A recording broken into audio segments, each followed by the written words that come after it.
ولقد خلقنا الإنسان ونعلم ما توسوس به نفسه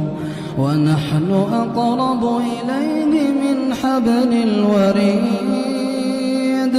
إذ يتلقى المتلقيان عن اليمين وعن الشمال قعيد ما يلفظ من قول إلا لديه رقيب عتيد وجاءت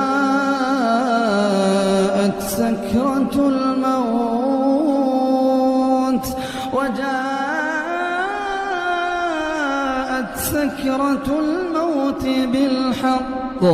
ذلك ما كنت منه تحيد ونفخ في الصور ذلك